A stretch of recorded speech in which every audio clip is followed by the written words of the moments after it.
আপোনালোকে মন কৰিছে না নাজানো APCCৰ সভাপতি ভূপেন বৰাৰ যেটো কথা কোৱাৰ ধৰণ পূৰ্বতকৈ হলনি হৈছে আগতে কি হৈছিল তেখেতৰ নিজৰ ওপৰত বিশ্বাস নাছিল যে জিকিম না হাৰিম যে কেইখন আসনত জিকিম তেখেতে ক'ব পৰা নাছিল কাৰণ ইতিমধ্যে আপোনালোকে জানে যে প্ৰথম পৰ্যায়ৰ যি নিৰ্বাচন জুৰহাট আৰু ডিব্ৰুগড় নিৰ্বাচনত ব্যাপক সফলতা লাভ কৰাৰ পিছত সেকেন্ড পৰ্যায়ৰ যি নিৰ্বাচন আছিল তাতো যেটো সফলতা লাভ কৰিছে নগাঁৱত গতিকে এই সফলতাৰ পিছতেই তেখেতৰ যেটো কথা কোৱাৰ ধৰণ পূৰ্বতকৈ হলনি হৈছে আৰু জনপ্ৰিয়তা ক্ৰমান্বয়ে বৃদ্ধি পাবলৈ হৈছে আপোনালোকে চাব পাৰে হেহতিয়াকৈ তেখেতৰ ফেচবুক পেজটোৱে হওক বা অন্যান্য প্লেটফৰ্মতে হওক তেখেতৰ যিখিনি কথা কোৱাৰ যিখিনি ধৰণটো পূৰ্বতকৈ হলনি হৈছে যেটো ভূপেন বৰাই যেটো বহুত ষ্ট্ৰাগল কৰিছে মানে কি তেখেতে আগতে যেটো কংগ্ৰেছত আছিল আৰু বৰ্তমানত যেটো কংগ্ৰেছত আছে তেখেতে কোনো দল হলনি কৰা নাই যেটো হাইৱত আছে তেখেতে হেতুতে গৈ আছে কোনো তাত ৰাস্তা ইফাল সিফাল কৰা নাই গতিকে ভূপেন বৰাৰ যেটো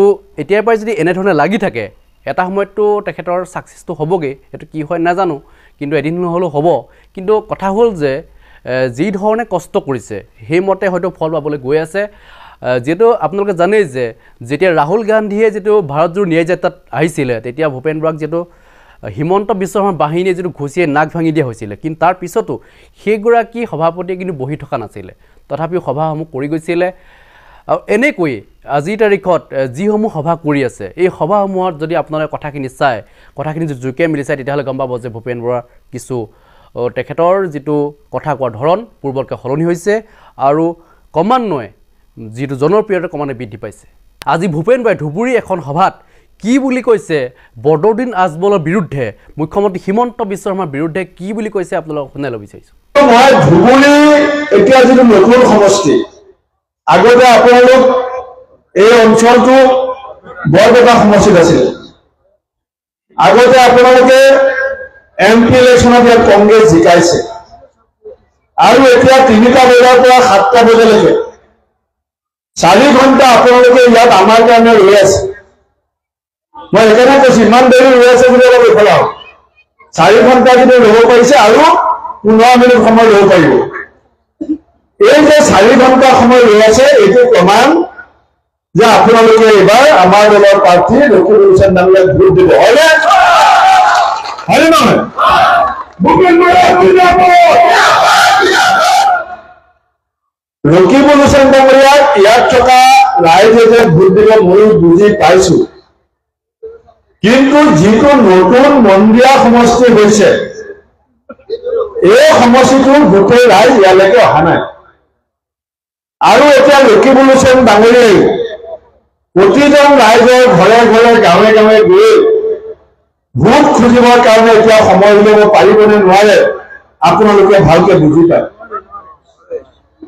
আমি ধুবুৰী ইলেকশ্যনটো অলপ বেলেগ ধৰণে লৈছো ৰাইজ কংগ্ৰেছ দলৰ কাৰণে এই ইলেকশ্যনটো আমাৰ কাৰণে ইস্পাৰ নহ'লে উস্পাৰ ইলেকশ্যন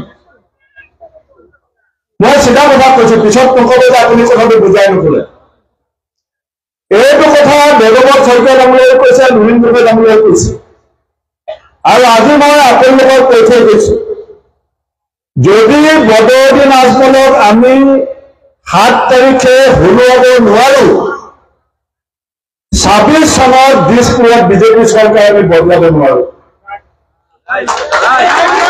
আৰু যদি মই ভূপেন বৰাই কৈছো মই হিমন্ত বিশ্ব শৰ্মাক ভয় নকৰো আপোনালোকে জানে গুৱাহাটীত তেওঁ ৰাহুল গান্ধীক ৰাখিবৰ কাৰণে ডাঙৰ বেৰিকেড বনাই 5 লাখ পুলিচ ৰাখিছিলে আমি ভাঙি দিছো আমি ভয় নকৰো মোক মাৰি পেলাই নাক ভাঙি দিছিলে ছটিয়াত মই হস্পিটেলত যোৱা নাছিলো কলিয়াবৰত ভাষণ দিবলৈ গৈছিলো আমি ভয় খোৱা মানুহ নহয় গৰু খুঁটিত আপোনালোকে পাহৰি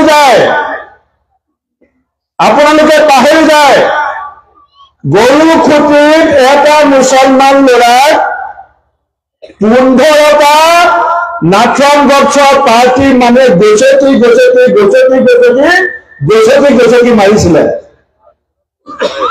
আৰু মাৰি পেলোৱাৰ পিছত হিমন্ত বিশ্ব ভাইক তাত এছপি হৈ পেলাই যেতিয়া খাৰা হৈ আছিলে তেতিয়া তাৰ ওপৰত দৰঙৰ ডেপুটি কমিশনাৰৰ কেমেৰামেনে জাপ মাৰিছিলে আপোনালোকে পাহৰি যায় আপোনালোকে এই কথা মই আপোনালোকৰ মুখৰ আগত কৈ দিছো ভূপেন বৰাই পাহৰা নাছিলে মই গৈ চোলা ফালি দিছিলো যে মোক গুলিয়াওক সিহঁতক গুলিয়াব নোৱাৰে বুলি মই চোলা ফালিছিলো আৰু আজি হিমন্ত বিশ্ব শৰ্মাৰ পৰিবাৰৰ যিটো টিভি চেনেল নিউজ লাইভ মোক উপলুঙা কৰে মোক তুচ্ছতাচ্ছিল্য কৰে মোক ঠাট্টা কৰে ন্যায়ৰ কাৰণে চোলা ফলা নেতা বুলি কয় নে নকয়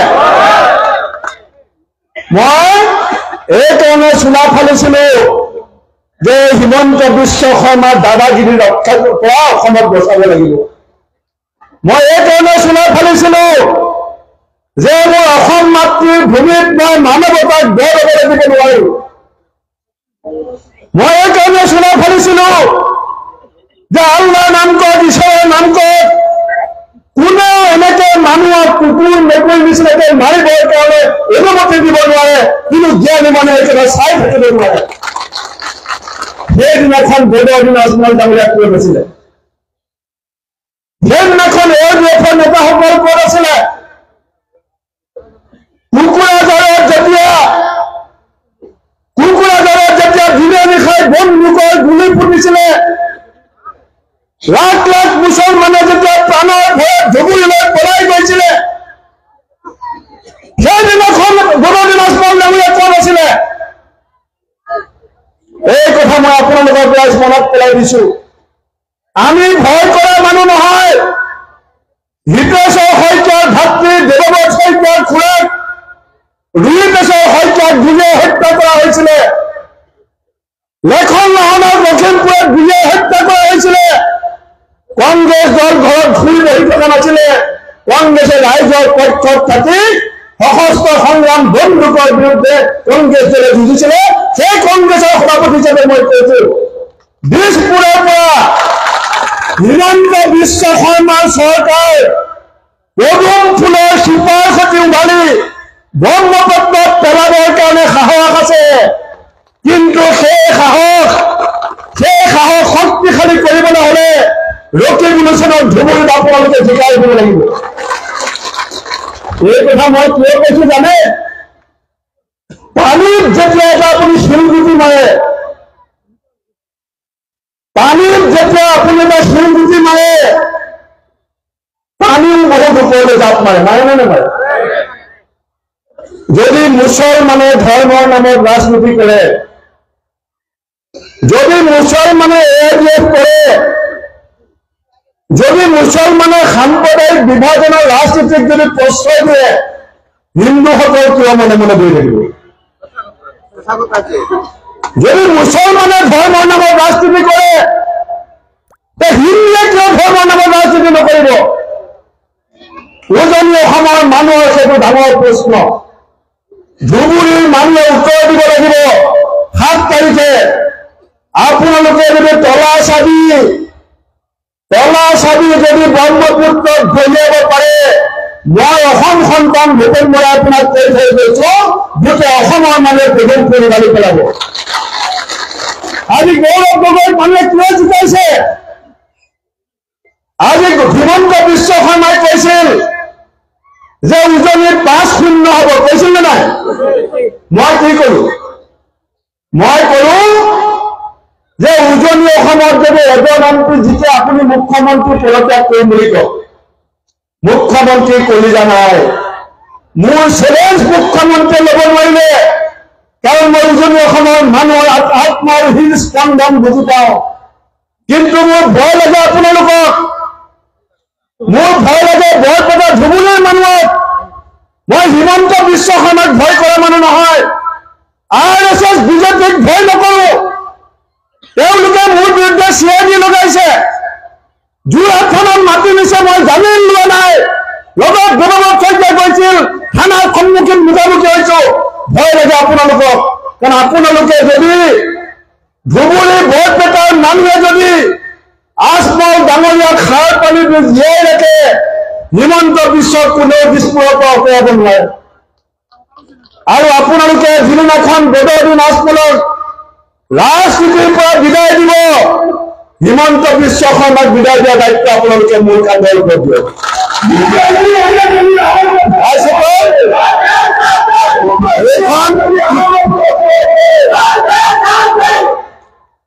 বৰপেটা সমষ্টি ধুবুৰী, জিলা বৰপেটা। বৰপেটাৰ মই এটা জীয়া কাহিনী আপোনাৰ লগত কৈ থৈ যাম। আমাৰ যি নামঘৰ মহাপুৰুষ শংকৰদেৱে প্ৰতিষ্ঠা কৰিছিল, সেই নামঘৰ আমাৰ এটা খুঁটা আছে, নাম লাই খুঁটা। লাই খুঁটা এটা আছে, তাত এখন ৰঙা কাপোৰ মাৰি থোৱা আছে, আছেনে? এই কথাটোৱে বহুত বিতৰ্কও আছে, কিন্তু আমাৰ বহুতে ক'ব খোজে কুৰাণত যে লিখা আছে লা ইলাহা ইল্লাল্লাহ মুহাম্মাদুৰ ৰাসূলুল্লাহ, লিখা আছে না? তাৰ অৰ্থ কি? লা ইলাহা ইল্লাল্লাহ মুহাম্মাদুৰ ৰাসূলুল্লাহ অৰ্থ হৈছে হযৰত মানত আল্লাহ নহয়, আল্লাহৰ প্ৰেৰিত দূত, হয়নে? আমাৰ শাস্ত্ৰটো লিখা আছে, আমাৰ শাস্ত্ৰটো লিখা আছে মৎস্য কুৰ্ম নৰসিংহ ব্ৰাহ্মণ পৰশুৰাম হৰিৰাম বৰাহ শ্ৰীৰাম বুদ্ধ কল্কি নামে দেশ আকৃতি ধৰিছে কৃষ্ণ কৈব পাৰে পৰিত্ৰাণ। কুৰাণত লিখা আছে যে হযৰত মুহাম্মদ আল্লাহৰ প্ৰেৰিত দূত। কিমান নম্বৰ? 1000 নম্বৰ প্ৰেৰিত দূত। আমাৰ শাস্ত্ৰটো লিখা আছে যে যেতিয়া যদা যদাহি ধৰ্মস্য জ্ঞানী ভৱতি ভাৰত, যেতিয়া আমাৰ দেশত অধৰ্ম লাভ হয় তেতিয়া ভগৱান নিজে আহি পেলাই আমাৰ মনে সৃষ্টি হয়। কুৰাণ আপোনালোকৰ শাস্ত্ৰখনৰ নাম, আৰু আমাৰ শাস্ত্ৰখনৰ নাম হৈছে কুৰাণ। অকল এটা আখৰৰ পাৰ্থক্য, কুৰাণৰ পদ হিচাপ কৰে কু আৰু কুৰাণৰ পদ হিচাপ কৰে কু, আছে নে নাই? আমাৰ শংকৰদেৱে লিখিছে কীৰ্তনত, কি লিখিছে শংকৰদেৱে কীৰ্তনত? কিৰত কছাৰী খাচী গাৰু মিৰি জবন কংক গোৱাৰ, জবন মানে মুছলমান, শংকৰদেৱে লিখি দিছে। কিৰত কছাৰী খাচী গাৰু মিৰি জবন কংক গোৱাৰ অসমৰ মুলুক ৰজত তুলুক উদাস মৰিচ চেণ্ডাল, অৰ্থাৎ হিন্দু মুছলমান জনজাতি অজনজাতি অনুসূচিত জাতিৰ উপজাতি সকলোৱে অসম বুলি কৈছে। আৰু আজান ফকীৰে কি কৈছে? আজান ফকীৰে কি কৈছে? মোৰ মনত ভেদ ভাৱ নাই আল্লাহ, মোৰ মনত ভেদ ভাৱ নাই, হিন্দু কি মুছলমান একে আল্লাহ ফৰমান, মোৰ মনত ভেদ ভাৱ নাই। আৰু বিজেপিয়ে কি কয়? চুৰ মানে মিয়া, কয় নকয়? ডকাইত মানে মিয়া, কয় নকয়? নকয় বুলি কওক, কয় নকয়? আৰু ল'ৰা ছোৱালী বিয়া ফেক্টৰী মানে মিয়া, ল'ৰা ছোৱালী জন্ম দিয়া ফেক্টৰী মানে মিয়া, কয় নকয়? বৰপেটালৈ গ'লে বাংলাদেশত লাগে, কয় নকয়? চিএমে নকয় নেকি? কয় নকয়? ধুবুৰীলৈ গ'লে কয় পাকিস্তান যেন লাগে, কয় নকয়? এতিয়া বৰাক দিনত কি কৈছে? মিয়াই যদি ভোট নিদিয়ে ঘৰ ভাঙি দিম কৈছে নাই? মৰিগাঁৱত কি কৈছে? ভোট নিদিয়ে কাণ কাটি দিম কৈছে নে নাই? গাত লাগে নে নালাগে? কিমান লাগে? আৱাজেই নাই। কিমান লাগে? দুইখন হাত ধৰক, কিমান লাগে? গাত লাগে? যদি গাত লাগে, বিজেপিয়ে কটাৰী লৈ কাণ কাটিম বুলি কৈছে মিয়াক, বিজেপিয়ে গোল বজাৰ লৈ ঘৰ ভাঙিম বুলি কৈছে মিয়াক, মই ধুবুৰীৰ প্ৰত্যেকজনকে কম 7 তাৰিখে মেচিনত বুঢ়া আঙুলি এনেকুৱাকে দবাব যাতে আবেলি কটাৰী নোহোৱাকে মুখ্যমন্ত্ৰীৰ নাকটো কাটি যায়। নাক কাটিব লাগিব, ভোট দি পেলাই কটাৰী লৈ নহয়। আৰু 7 মে'ত যদি আপোনালোকে সকলোৱে মিলি আজমল ডাঙৰীয়াক হৰুৱাই দিয়ে, হিমন্ত বিশ্বৰ কলিজা পুৰণা চিলিং ফেনৰ পাংখা লোৱাটো লবলৈ আৰম্ভ কৰিব। ৰাইজসকল, মই এই কথা এৰিবলৈ পোৱা নাই। আজি তাৰিখত হিমন্ত বিশ্ব শৰ্মাৰ চবতছে ডাঙৰ ভয় কি জানে? বৰদিন আজমল হাৰিব নালাগে।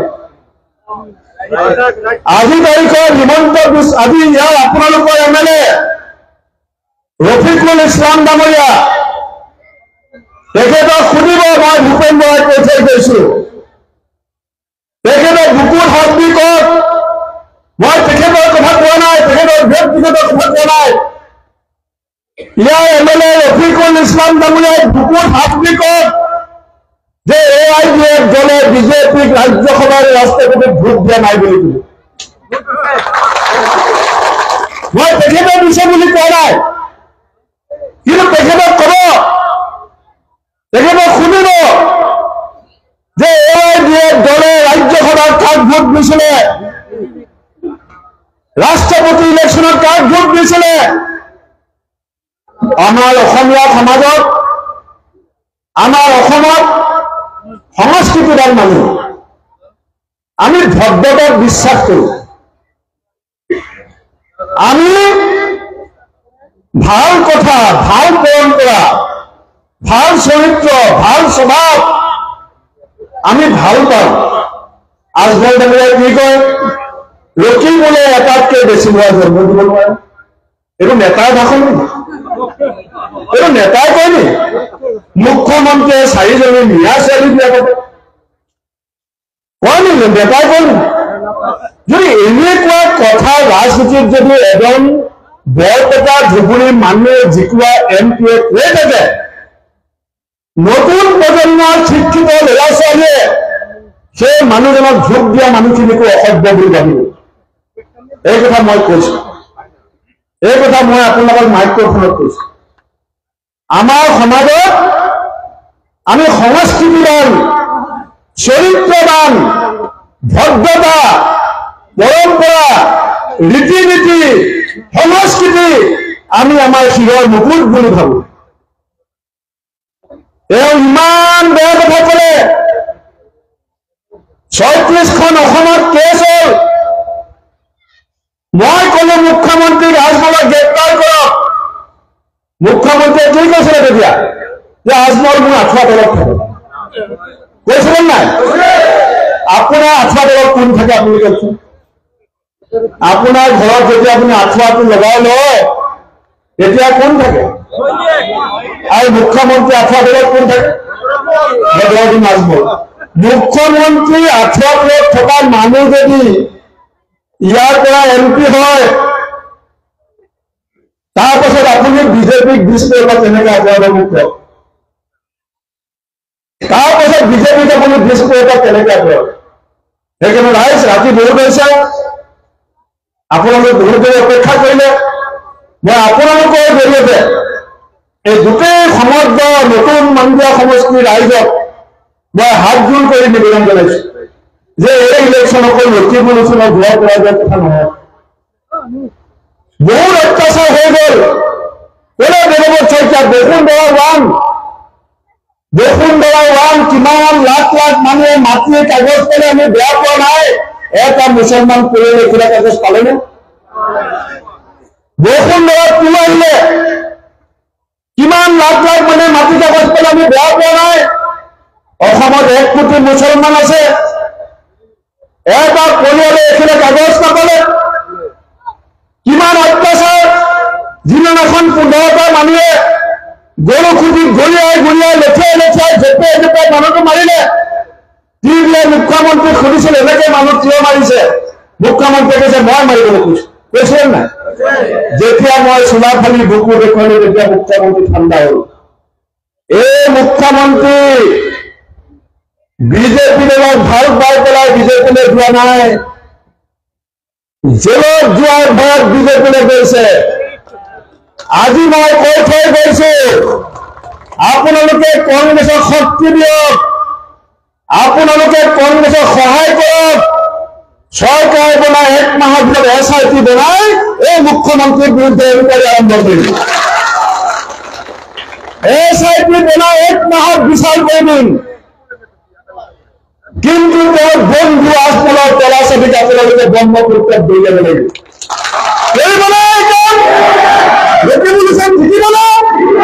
ধন্যবাদ। জয় হিন্দ, বন্দে মাতৰম।